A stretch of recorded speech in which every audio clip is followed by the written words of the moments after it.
ماہرہ زینب خان کے قلم سے لکھا ناول میں تیرے قربان، قسط نمبر 7۔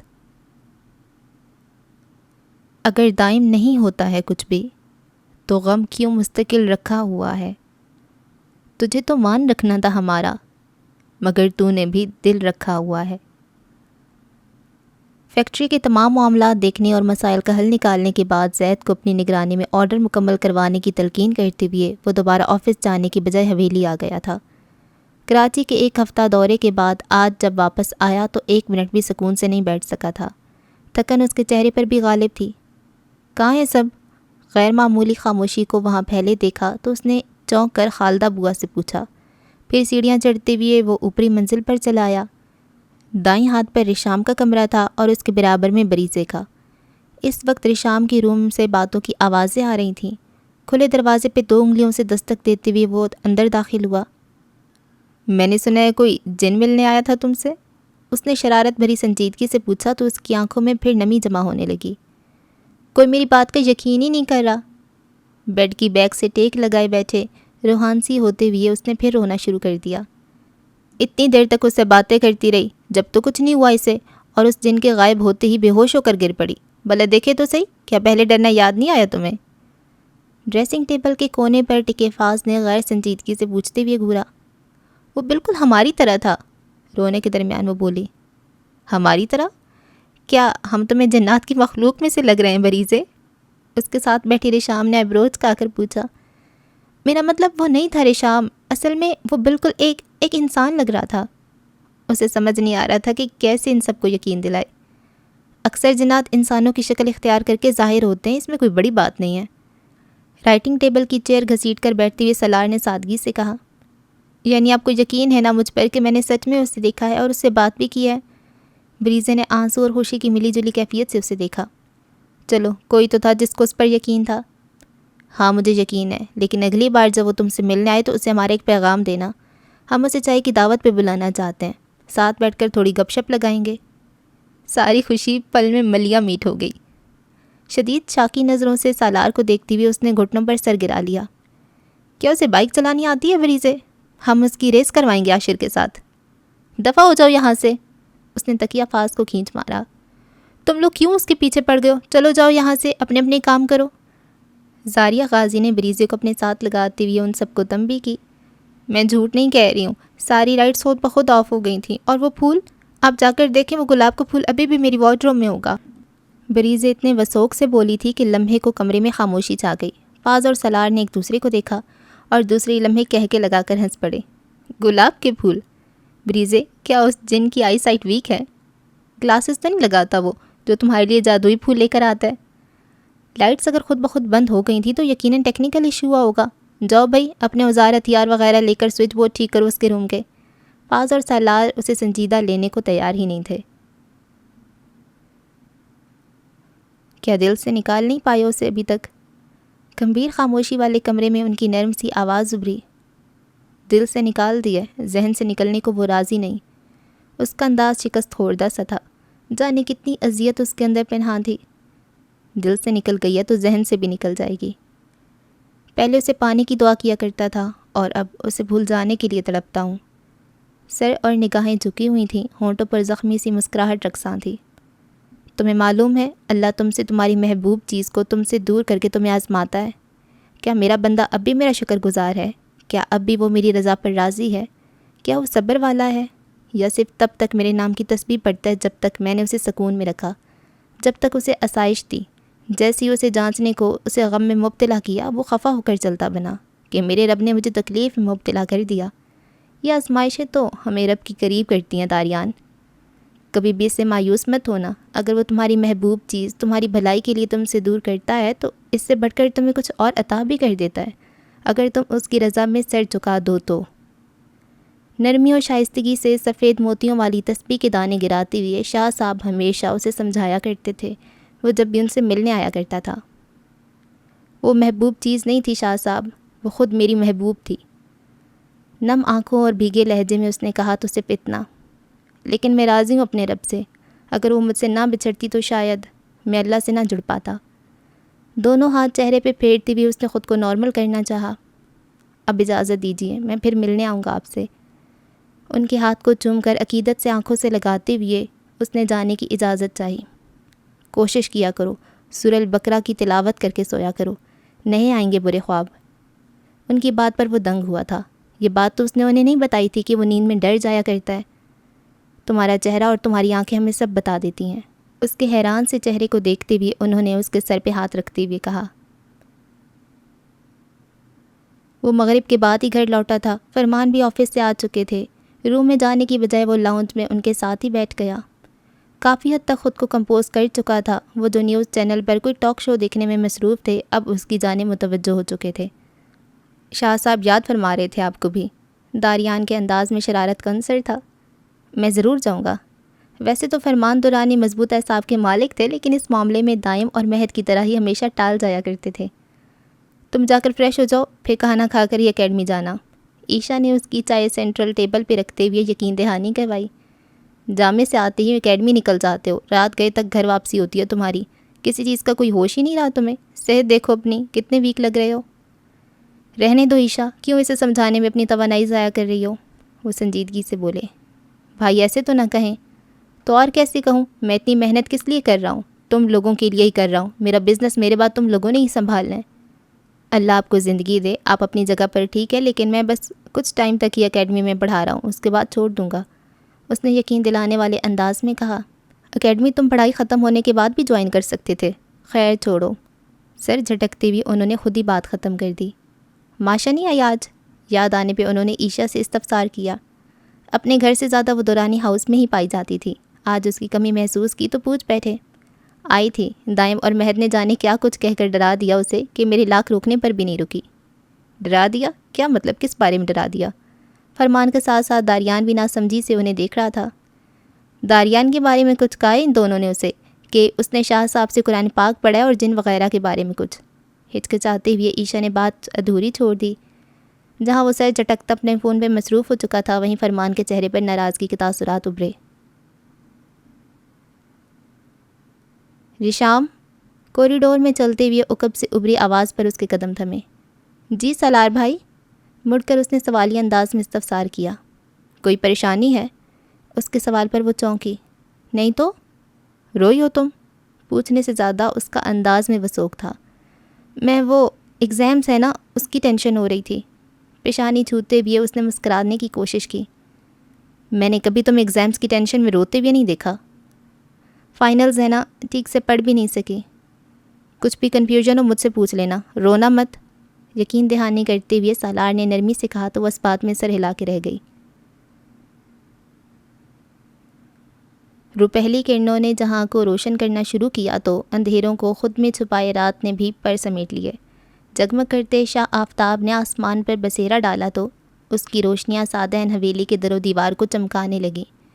نیلے رنگ کے لباس میں ہم رنگ بڑی سی شال خود پر لیے وہ کافی عجلت میں باہر آئی تھی۔ بابا میں آپ کے ساتھ جاؤں گی۔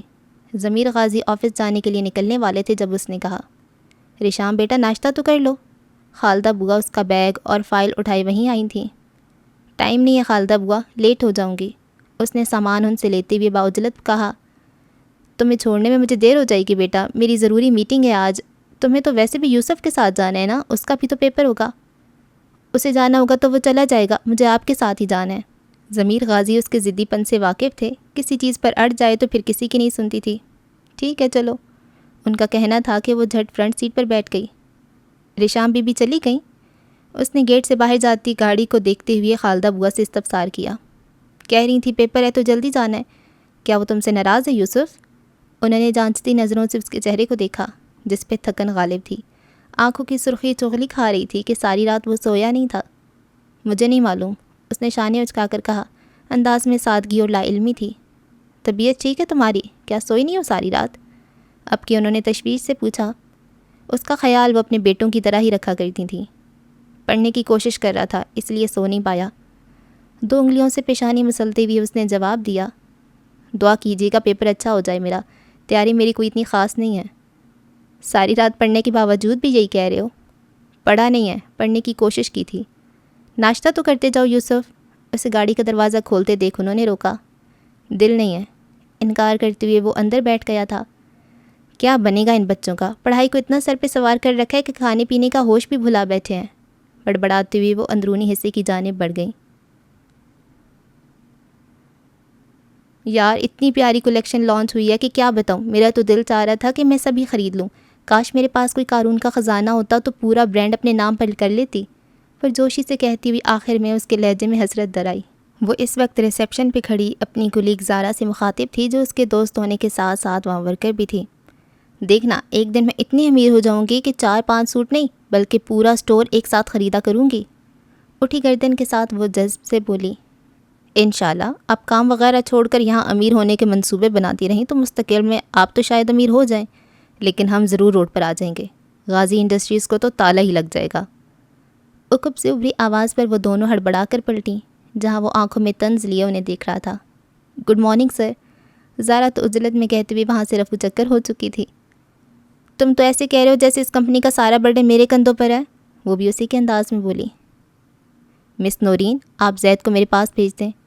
اسے جواب دینے کی بجائے اس نے پہلے ریسیپشنسٹ کو وہاں سے ہٹایا، جو فون پر زید کو پیغام دینے کی بجائے بذات خود اسے بلانے کو لفٹ کی جانب بڑھ گئی تھی۔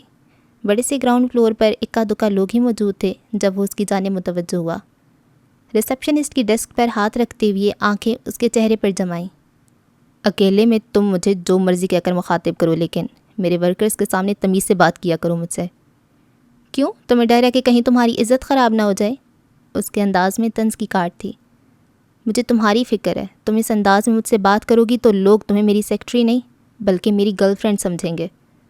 وہ سر سے پیر تک سلگ اٹھی تھی۔ بھاڑ میں گئی لوگوں کی ایسی سوچ، اور بھاڑ میں گئے تم۔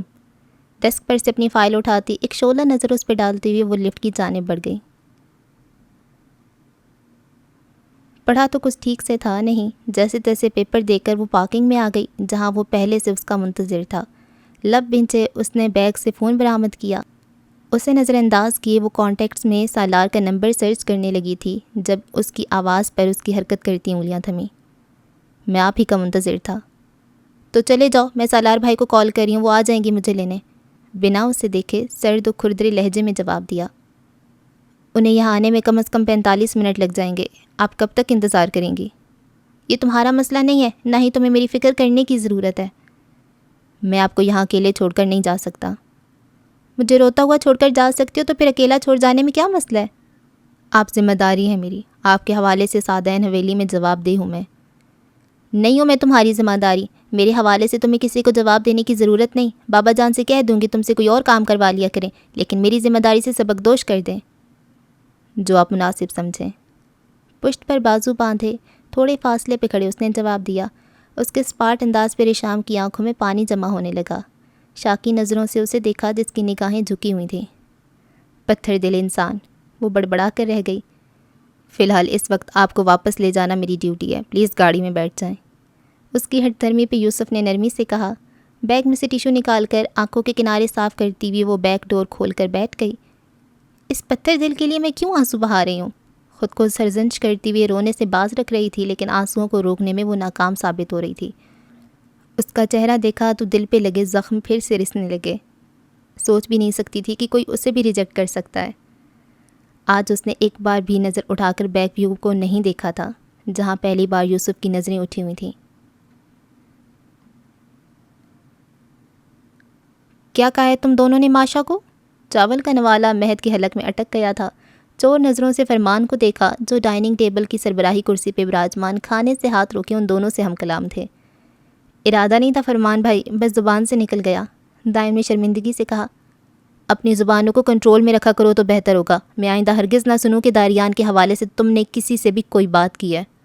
ان کا انداز کافی سخت تھا، کئی بار وہ ان پر غصہ ہوا کرتے تھے، ڈانٹا بھی کرتے تھے، لیکن ان کا انداز اتنا کڑا نہیں ہوا کرتا تھا جتنا آج تھا۔ داریان کے معاملے میں کافی پوزیسو تھے۔ بے شک یہ انوکھی بات تھی کہ اس نے ایک جن ذات سے قرآن پاک پڑھا ہے، لیکن اتنی خوفناک بھی نہیں تھی کہ اسے چھپا کے رکھا جاتا۔ مہد اور دائم کئی مرتبہ کنفیوز ہو جایا کرتے تھے کیونکہ فرمان ضرورت سے زیادہ ہی اس معاملے میں محتاط تھے۔ سوری بھائی، آئندہ ایسا نہیں ہوگا۔ مزید کچھ کہے ان دونوں نے ندامت سے کہا۔ کھانا شروع کرو، سنجیدگی سے کہتے ان کی طرف سے بات ختم کرنے کا اشارہ تھا۔ آج پھر وہ ان کے ساتھ شریک نہیں تھا، اسے اکیڈمی جانا ہوتا تھا، اس لیے پہلے ہی کھانا کھا لیا کرتا تھا۔ آپ نکاح کر لیں مجھ سے۔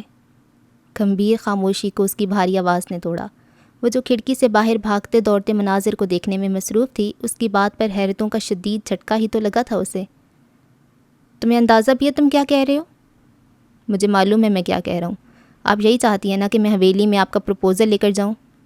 ہاں لیکن تذبذب کے عالم میں اس نے بات ادھوری چھوڑ دی۔ سمجھ ہی نہ آیا کہ کیا کہے۔ اگر ایسے ہی جا کر آپ کا ہاتھ مانگوں گا تو رشتہ تو نہیں ملے گا، لیکن گولی ضرور مار دیں گے، اور اگر نکاح کرنے کے بعد ان کے علم میں لایا جائے تو کوئی بعید نہیں کہ تب بھی موت میرا مقدر بنے۔ ویسے تو دونوں صورتوں میں مرنا میرا مقصود ہے، لیکن کم از کم نکاح کے بعد آپ میری بیوہ تو کہلائی جائیں گی۔ رشام نے پہلی بار اسے اتنی طویل گفتگو کرتے سنا تھا، اور وہ یہی سوچ رہی تھی کہ کاش وہ خاموشی رہتا تو کتنا اچھا تھا۔ ابھی تمہیں دیکھ تو لیتی ہوں، مر جاؤ گے تو پھر کیا کروں گی میں؟ میری قبر پہ آ جایا کرنا۔ اس کے بھیگے لہجے میں استفسار کرنے پر اس نے شانے اچکا کر مشورہ دیا۔ چپ کر جاؤ یوسف، اس نے دہل کر سینے پہ ہاتھ رکھا۔ آپ میرے سامنے اس طرح روئیں گی تو بتائیں میں کیا کروں پھر؟ اتنا اختیار تو مجھے دو کہ میں تمہارے سامنے آنسو ہی بہا سکوں، اور کسی کے سامنے روؤں گی تو سب وجہ پوچھیں گے۔ بتا دیجئے گا وجہ۔ وجہ تو تم ہو، معلوم ہے مجھے۔ آپ نے اپنے دل کے درد کی وجہ کو مجھ سے منسوب کر رکھا ہے۔ تو کیا تم چاہتے ہو حویلی والوں کو میری زبانی علم ہو؟ محبت کے دعویدار بھی تو آپ ہی ہیں۔ اور وہ خاموش ہو گئی۔ صحیح تو کہہ رہا تھا وہ۔ تکان سے سر سیٹ کی پشت سے ٹکا کر آنکھیں موند لیں۔ جب حویلی کے احاطے میں گاڑی داخل ہوئی تو وہ دروازہ کھول کر اترنے لگی تھی، لیکن یوسف کی آواز پر لاک کھولتے اس کے ہاتھ تھم گئے۔ میری بات کو سنجیدہ لے کر کسی کے سامنے کچھ کہنے کی بے وقوفی نہیں کیجیے گا رشام بی بی۔ خود ہی کہتے ہو اور پھر خود ہی منع کر دیتے ہو۔ وہ مزید خفا ہوئی۔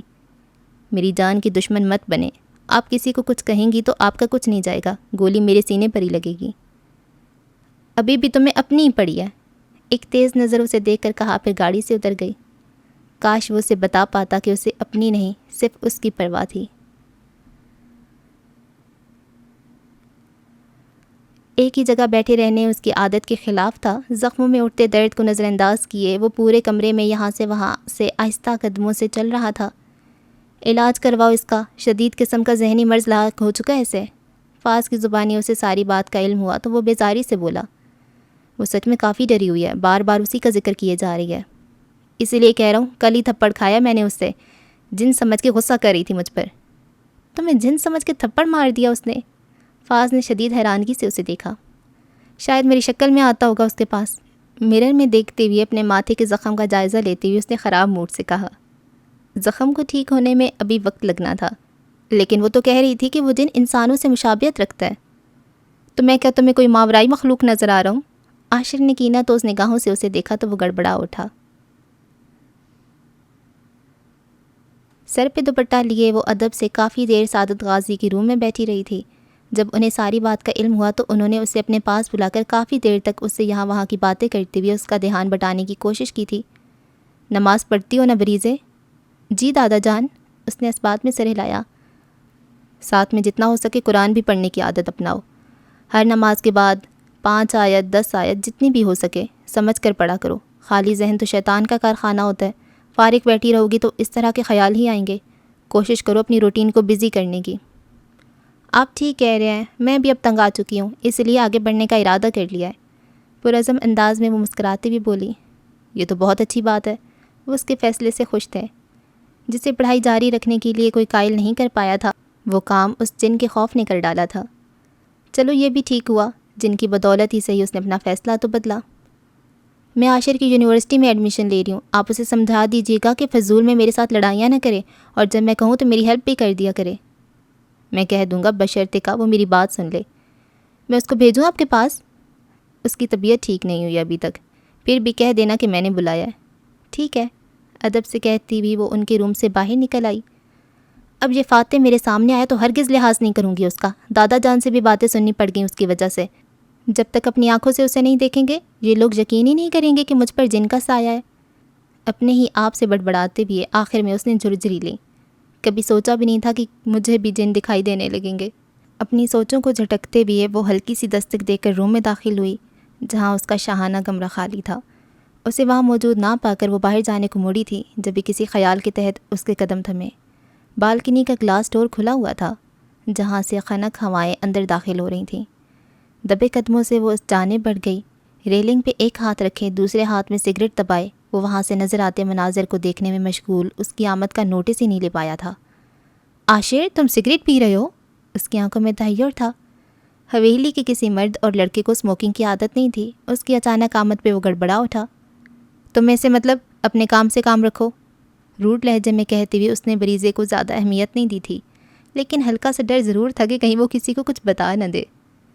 ابھی جا کر سب کو بتاتی ہوں اور سب سے پہلے تو دادا جان کو بتاؤں گی. اس نے دھمکی ایسی دی تھی کہ اس بار وہ اسے نظر انداز نہیں کر پایا تھا. فوری طور پہ سمجھ نہیں آیا کہ کس طرح اس کا منہ بند کرے. سگریٹ زمین پر پھینکتے ہوئے وہ اس کی جانب مڑا. آنکھوں کی پتلیاں سے کوڑ کر چہرے پہ گہری سنجیدگی طاری کی. ماتھے پہ تیوریاں چڑھائے وہ بھاری آواز میں بولا, میں جن ہوں, بھاگ جاؤ یہاں سے. اپنی جان میں تو اس نے ڈرانے کی بھرپور کوشش ہی کی تھی لیکن عاشر کا یہ انداز دیکھ کر وہ بھاگنے کی بجائے کینہ توز نگاہوں سے اسے گھورتی رہی. اب اس بیچارے کو کیا معلوم کہ بریزے کا جن اسے ڈرایا نہیں کرتا تھا. جن تمہاری طرح کھڑوس نہیں ہوتے احمق انسان. احمق کسے کہہ رہی ہو؟ تمہیں ہی کہہ رہی ہوں. اپنی حماقت کی وجہ سے تم نے اپنا یہ حشر کروا لیا ہے. مجھ سے صحیح ٹون میں بات کیا کرو ورنہ اور بھی حالت بگڑ سکتی ہے. سینے پہ ہاتھ باندھے اس نے تنفر سے کہا, تو میری یہ حالت تمہارے اس جن نے کی ہے؟ عاشر کا اشارہ اس کے بائک ایکسیڈنٹ کی جانب تھا. تمہیں ابھی بھی کوئی شک ہے؟ اس نے معصومیت سے آنکھیں پٹ پٹائیں. اوہ, اس نے سمجھنے والے انداز میں سر ہلایا. یعنی میں تمہیں تکلیف دوں گا تو تمہارا وہ جن آ کر مجھ سے بدلہ لے گا؟ تمسخر سے کہتے ہوئے اس نے ریلنگ سے نیچے جھانکا. اس کا کمرہ دوسرے فلور پر تھا. بالکنی سے نیچے لان تک کافی فاصلہ تھا. وہاں سے نظریں ہٹا کر دوبارہ اسے دیکھتے ہوئے وہ حرکت میں آیا. اچانک ہی اس نے جارحانہ انداز میں بریزے کے دونوں بازو پکڑ کر اپنی جانب کھینچ لیا تھا.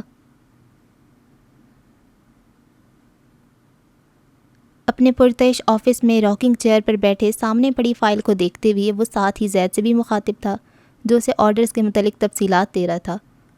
آرڈر مکمل ہو چکا ہے سر, انشاءاللہ جلدی ڈیلیور بھی کر دیا جائے گا. آگے سے دھیان رکھنا زید, اگلی بار یہ کوتاہی نہیں ہونی چاہیے. اس نے سنجیدگی سے باور کروایا جب بھی کوئی جھٹکے سے دروازہ کھولتے ہوئے اندر آیا. جہاں زید اس کی بدتمیزی پہ گڑبڑایا وہیں وہ اسپاٹ نظروں سے اسے دیکھ رہا تھا. مہرماں کو معلوم نہیں تھا کہ سالار کے ساتھ کوئی اور بھی موجود ہے, اس لیے بے دھڑک اندر آ گئی تھی. ایم سوری, مجھے لگا اس وقت روم میں کوئی نہیں ہے اسی لیے آ گئی تھی. خجالت سے مسکرا کر کہتے وہ باہر چلی گئی تھی. پھر دوبارہ دستک دے کر اندر آئی. ایم سوری ٹو سر, میں اسے سمجھا دوں گا. زید شرمندگی سے بولا, ضرورت نہیں, میں اسے خود سمجھا دوں گا, تم جا سکتے ہو. فائل بند کر کے اسے دیتے ہوئے سالار نے سنجیدگی سے کہا تو وہ اوکے سر کہتا اٹھ کر چلا گیا.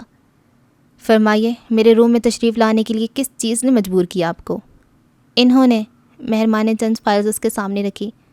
یہ میرا کام نہیں ہے, میں کیوں کروں؟ کیوں مجھے بھجوائی ہیں یہ فائلز؟ تو کیا کام ہے تمہارا؟ میں تمہاری سیکٹری ہوں, صرف تمہاری شیڈیول کی ذمہ داری مجھ پر. کب تمہیں کہاں جانا ہے, کس کے ساتھ میٹنگ ہے, کس کو ٹائم دینا ہے, کس کو نہیں دینا ہے, تمہاری طرف سے کسی کو ای میل بھیجنی ہے, فون کال کرنا ہے, میسج کرنا ہے, یا ان سب کو تمہارے بیہاف پر ریسیو کرنا ہے.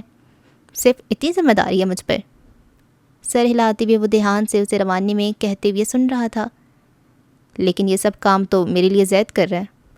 اس کی طویل بات کے جواب میں اس نے لہجے میں حیرانگی سموتے ہوئے کہا, تو تم کل ہی واپس آئے تھے اپنے ٹرپ سے اور آتے ہی مجھے بار بار کافی بنانے پہ لگا دیا, اور آج ان فائلز کا پلندہ بھجوا دیا مجھے.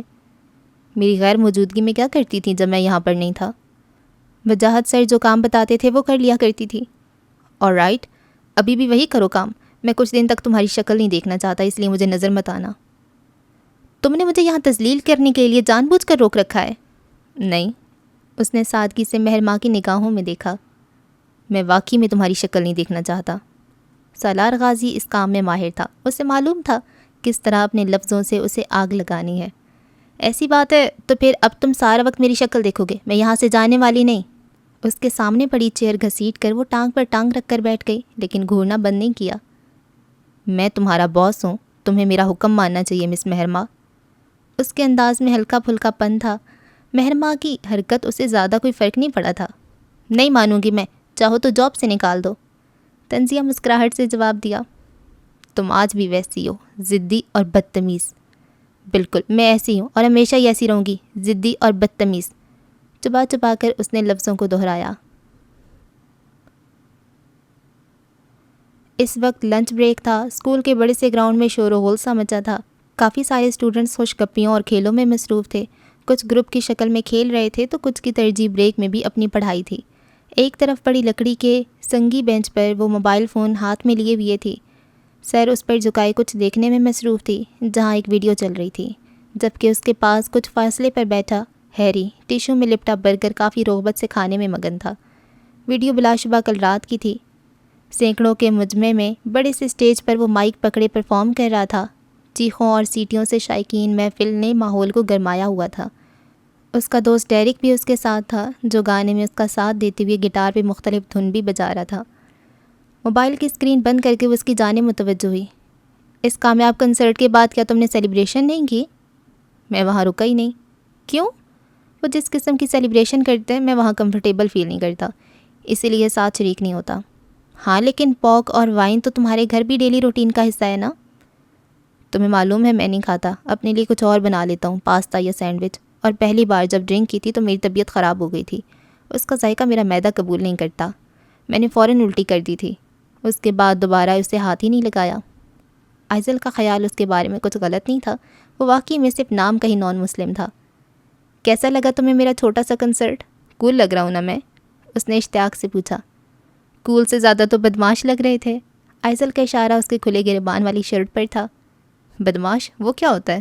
مطلب اچھے لگ رہے تھے۔ نہیں، اس کا مطلب یقیناً کچھ اور تھا۔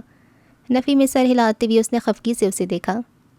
تم ہمیشہ میرے ساتھ یوں ہی کرتی ہو آئزل، اردو میں جانے تم کیا کیا بولتی رہتی ہو اور پھر مجھے اس کا مطلب بھی نہیں بتاتی۔ اوہو ہیری، چھوڑو اس کو، یہ بتاؤ تمہاری ایکسپیرینس کیسا رہا؟ اس نے ٹالتی ہوئی دوسری بات شروع کر دی۔ اس کے چہرے پہ دلچسپی تھی تو ہیری کے تاثرات بھی ڈھیلے پڑے۔ وہ جو کہتی تھی وہ مان لیا کرتا تھا۔ آئی فیل گریٹ، میری سوچ سے بھی بڑھ کر رسپانس ملا ہے، اب تم دیکھنا اس دنیا پر کیسے راج کرتا ہوں میں۔ کالر کھڑے کرتی ہوئی اس نے فخر سے کہا، یہ دنیا تو چڑھتے سورج کی پہنچ جا رہی ہے، جب تک زندہ ہو تب تک تمہاری پرستش کرے گی، تمہارے مرنے کے بعد تو کسی کو تمہارا نام بھی یاد نہیں رہے گا۔ ابھی تو میرے کریئر کا ٹھیک سے آغاز بھی نہیں ہوا اور تم مار دو مجھے بھی سے۔ ہاں لیکن تمہاری ڈیتھ اینیورسری پر کچھ کینڈل ضرور روشن کر دے گی۔ اس کی مصنوعی ناراضگی کو خاطر میں لائے بغیر اس نے اپنی بات جاری رکھی۔ وہ کچھ کہنے ہی لگا تھا کہ جب 4-5 لڑکیوں کا ایک گروپ وہاں آیا۔ ہیری تمہارا کل والا کنسرٹ بہت امیزنگ تھا، اشتیاق پرجوشی سے کہتے وہ اپنے فون آن کیے اس کے ساتھ سیلفیز لینے کی خواہ تھیں، جبکہ ایک لڑکی نے اسے مخاطب کیا، ایکسکیوز می مس حجابی، ٹیک اے سائڈ پلیز۔ وہ شاید ہیری کے ساتھ بیٹھنے کی تمنائی تھیں۔ آئزل بنا کچھ کہے شانی اچکاتی اٹھ کھڑی ہوئی۔ مجھے آٹوگراف چاہیے تمہارا۔ اس کے پاس بیٹھتی ہوئی اپنا کیوٹک سے سجا نازک سا ہاتھ اس کے سامنے کیا۔ وہ مسکراتے ہوئے ان لڑکیوں کی جانب متوجہ ہوا، انہیں آٹوگراف دینے کے ساتھ ساتھ سیلفیز بھی بنوا رہا تھا۔ شہرت کسے بری لگتی ہے؟ وہ سر جھٹک کر دھیان ہٹانے کی نیت سے ہاتھ میں پکڑے فون کو دیکھنے لگی جو ہیری کا تھا۔ واٹس ایپ پر اس کے کسی دوست کی جواب سے کوئی ویڈیو موصول ہونے کا نوٹیفیکیشن آیا تھا۔ آئزل کا ارادہ نہیں تھا، پھر بھی اس کی انگلیوں نے اسکرین پہ حرکت کرتی ہوئی اس ویڈیو کو کھول لیا جو کل رات کی پارٹی کی ہی تھی۔ کسی بار کلب کا منظر تھا، مدھم لائٹ اور تیز میوزک والے ماحول میں شراب و شباب کی محفل عروج پر تھی۔ اچھے برے کی تمیز کا فرق بھلائے اس نوجوان نسل سے تعلق رکھنے والے گروپ نے الگ ہی طوفان بدتمیزی برپا کیا ہوا تھا۔ چند سیکنڈ اسے دیکھنے کے بعد آئزل کے ہاتھ سے فون گرتے گرتے بچا۔ وہ جھرجھری لے کر رہ گئی۔ صحیح کہہ رہا تھا ہیری، جس قسم کا اس کا مزاج تھا اس نے اس طرح کی پارٹیز میں جا کر واقعی میں انکمفرٹیبل رہنا تھا۔ اپنے نئے بننے والی فینس کو بھگتا کر وہ اس کے پاس آیا۔ خیریت تو ہے؟ ہیری نے اس کے گلابی حجاب میں لپٹے چہرے کی سرخی کو دیکھتے ہوئے چونک کر پوچھا۔ تمہارا فون؟ جواب دینے کے بجائے اس کا فون آگے بڑھایا۔ انداز ہلکا سا گھبراہٹ لیے ہوئے تھا۔ ہیری نے فون پکڑ کر آن کیا تو وہی ویڈیو پلے ہو گئی۔ آئزل نے ہوم اسکرین کلیئر نہیں کی تھی، وہی سرخی اب ہیری کے چہرے پہ دکھائی دے رہی تھی۔ کوئی بعید نہیں تھی کہ آئزل نے وہ ویڈیو نہ دیکھی ہو۔ آنکھیں میچتے ہوئے اس نے نچلا لب دانتوں تلے دبایا۔ میں کہنے کے لیے کچھ الفاظ نہیں بن پا رہے تھے۔ میں اس قسم کی پارٹیز میں نہیں جاتا۔ وہ صرف اس کی دوست تھی، پھر بھی وہ شرمندگی سے اسے صفائی دے رہا تھا۔ مجھے معلوم ہے ہیری۔ آنکھوں میں نرمی لیے اس نے ہلکا سا مسکراتے ہوئے اس کی شرمندگی کو کم کرنا چاہا۔ بے ساختہ گہری سانس لیتے ہوئے وہ اس کے پیچھے چل پڑا جس نے کلاس روم کی جانب قدم بڑھا دیے تھے۔ اس کی پشت ریلنگ کی آہنی جالیوں سے لگی تھی۔ اس نے سیکنڈ میں یہ حرکت کی تھی کہ وہ سنبھل بھی نہ پائی۔ اگر تمہیں یہیں سے پھینک دوں تو؟ سرد ہوائیں ان دونوں سے ٹکرا رہی تھیں۔ عاشر کا لہجہ بھی انہی کی طرح تھا، سرد، خون جما دینے والا۔ ایسے مت کرنا عاشر۔ ڈر و خوف اس کے چہرے پہ رقم تھا، دونوں ہاتھوں میں اس کا گریبان سختی سے پکڑے وہ اسے التجائیں کر رہی تھی۔ کیا وہ آئے گا مجھے نقصان پہنچانے؟ میں اسے کہوں گی کہ تمہاری جان لے لے۔ آنسوؤں سے اس کی آنکھیں بھرنے لگی تھیں، شدید خوف کے زیر اثر بھی وہ باز نہیں آئی تھی۔ میری جان؟ کیا اس میں اتنی ہمت ہے کہ وہ میری جان لے سکے؟ وہ جن ہے۔ جن یعنی آگ، منہ بم سا بولا۔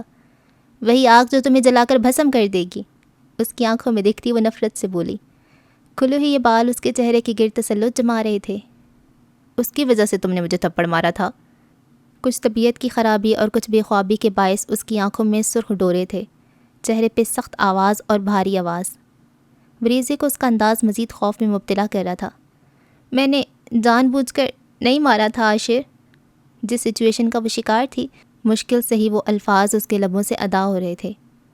لیکن میں تمہیں جان بوجھ کر ہی یہاں سے پھینکوں گا۔ عاشر نہیں۔